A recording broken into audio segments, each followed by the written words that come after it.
미국 그리고 북한의 추격조, 암살조, 그리고 스페인 정부 이들이 숨막히는 추격전을 벌이고 있는 자유조선. 이 자유조선에서 또 새로운 지령이 내려왔습니다. 오렌지라는 단어의 지령이 어제 확인이 됐었는데 이번에는 레드입니다.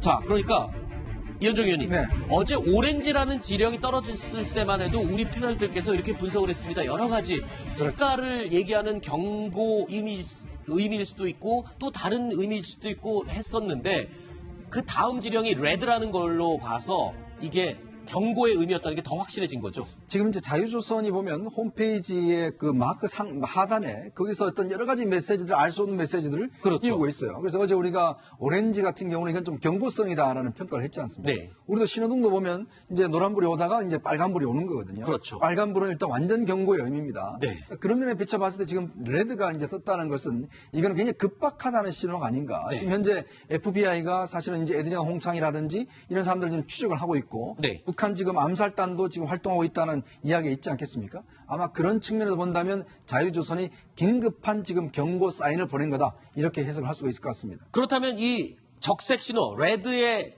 지령을 받는 사람은 누굴까요? 바로 체포된 크리스토퍼 아닐까요? 그렇진 않을 겁니다. 자, 자연스럽게 지금 몸을 은신하고 있는 스페인 주재 북한 대사관 습격을 주도했던 에이드리언 홍창에게로 시선이 쏠릴 수밖에 없습니다.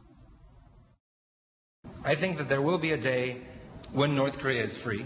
It may be 100 years from now or maybe 10 years from now, but that day will come and 저희가 여러 번 보도를 해드렸습니다만 FBI와 북한의 암살조에게 쫓기고 있다라는 사실은 전해드렸습니다. 그런데 미국이요, 이제 공개적으로 우리말로 하면 공개수배죠. 전단까지 뿌려가면서 사진을 공개하고 공개수배에 들어갔습니다. 네. 미국 법무부 산하의 연방보안청이요, 이 에이드리언 홍에 대해서 수배 전단을 공개하고 네. 본격적인 수사에 착수를 했습니다.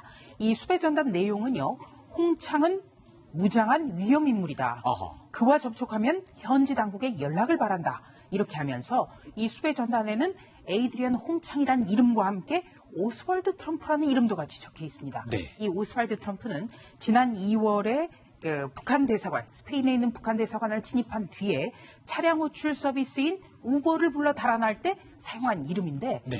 트럼프는 미국 대통령 이름이죠. 그렇죠. 오스왈드는 제가 생각해 보니까 존 F 케네디 암살 사건 때 범인이 리하비 오스월드였거든요. 아하. 그래서 그거의 어떤 합성 아닌가. 네. 예, 그런 생각이 그렇군요. 듭니다. 자, 사실 에이드리언 홍창, 이 에이드리언 홍창을 찾고 있는 건 미국과 스페인뿐만이 아니죠. 말씀드린 것처럼 바로 북한 암살조도 이 에이드리언 홍창을 찾기 위해서 혈안이 돼 있습니다. Well, he certainly fears for his safety.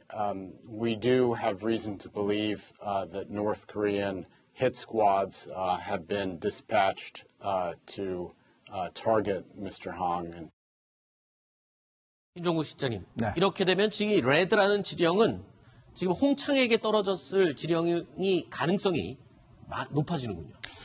제가 볼 때는 아까 네. 블랙 사인이 났을 때 네. 그게 이제 북한 암살단을 조심하라. 네. 거기 대비하라는 지시인 것 같고. 네. 근데 오렌지는 현재 지난번에 7명이 현재 수배당했지 않습니까? 그렇죠. 기소를 당했죠. 그러면 그 7명한테 오렌지 역사 공부가 내려간 것 같고, 그다음에 이번에 레드 자체는 아마도 현재 요번에 그 스페인 대사관을 침입했던 사람들이 아닌 그 조직이 있습니다. 아하. 조직에 현재 대표가 있고, 그다음에 망병정부의 구성원들 있지 않습니까? 네. 이 사람들은 직접 요번에 사건과 연관이 없습니다만은, 같은 범죄단체의 일원이라 해가지고, 이 FBI가 수사를 할 수 있기 때문에, 네. 그래서 레드 경보를 올리면서 지령문을 해서 어떤 식으로 움직이라라고 구체적 지시를 한 거로 생각이 됩니다. 그러니까 지금 상황이 안 좋으니까 자유조선과 관련된 모든 사람들은 꼭꼭 숨어라. 뭐 이런 지령일 가능성이 굉장히 높아 보입니다. 예, 제가 이제 5년 전에 네. 저 에드리안 홍창과 같이 이제 제가 대화를 나누면서 예. 친한 사이라서 예. 근데 저한테 이런 말을 하더라고요. 중국에서 네. 북한 사람, 그러니까 탈북자 한 100명을 훈련시켜가지고 북한에 침투시켜가지고 뭔가 할 수 있겠다. 그런 일을 하고 있는데 굉장히 위험한 얘기 아닙니까, 이게. 그렇죠. 그래서 아마 이 친구가 이제 계획한 여러 가지가 있는데 네. 스페인만 있는 게 아니고요. 중국에도 있고 어디 다 있을 겁니다, 아마. 예, 그리고 이제 미국이 개입했다고 하고는 있지만 네. 제가 보건대는 사실은 북한 문제에 가장 절박한 나라는 이스라엘입니다, 지금. 그래서 에드리안 홍창이 그 리비아 갔을 때 아마 그쪽하고도 연결될 수가 있는데 네. 지금 북한의 핵무기에 가장 민감한 나라는 이제 이란과 그렇죠. 시리아인데 네. 이쪽으로 지금 북한의 핵무기가 갈까봐 지금 이스라엘은 정말 긴장하고 있어요. 홍창이 이란 쪽에서는 아주 직급이 높은 사람들과 친분이 많은 걸로 아주 알려져 있죠. 높습니다. 예. 그래서 아마 이 과격한 행동의 뒤에는 사생결단하는 어떤 정보 조직이 개입됐다고 좀 보고 있어요. 그래서 아마 이제 말씀하십시오. 좀 더 이제 좀 그 미국이 우려하는 것도 네. 이 에드리안 홍창의 어떤 행동이 네. 예측 불허하다. 여기에 아마 이제 좀 신경을 쓰는 것 같습니다. 극단적인 행동을 언제든지 할 수 있다라고 미국도 우려를 하고 있는 것이군요. 예, 그리고 이제 어떤 문제가 있냐면 그 김한솔을 이제 그 이제 데려오는 과정에서 네.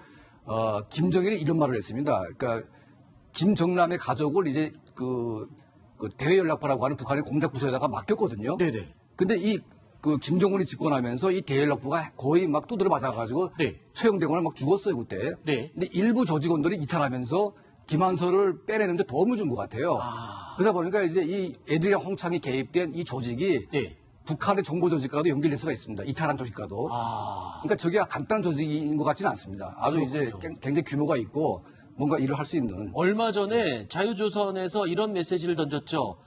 북한 김정은을 아주 수치스럽게 만들 수 있는 일을 계획하고 있다라고 했는데 아까 말씀하신 중국에서 훈련시킨 100여 명의 특수요원들을 북한 내로 침투시킬 수도 있다라고 에이드리언 홍창이 직접 말했다는 거죠. 그렇죠. 예. 알겠습니다. 그거 말고도 이란과 시리아와 또 연관된 여러 가지 이야기들이 또 발생할 수 있을 것이다. 알겠습니다. 자, 그런데요. 당초에 자유조선이 스페인 주재 북한 대사관을 습격했다라고 전 세계 언론이 보도를 했습니다. 스페인 정부도 그렇게 주장을 하고 있고요. 그런데 이 주장을 뒤집는 정황이 또 새로 나왔습니다. 지금은 미국 수사당국에 체포되어 있는 크리스토퍼 안이 스페인 주재 북한 대사관에 유유자적 입장하는 모습이 공개가 된 건데요. 저희 뉴스 탑10에서도 이 장면 때문에 습격이 아닐 가능성에 주목을 했었던 바로 그 부분이었죠. 자, 이현정 의원님. 네.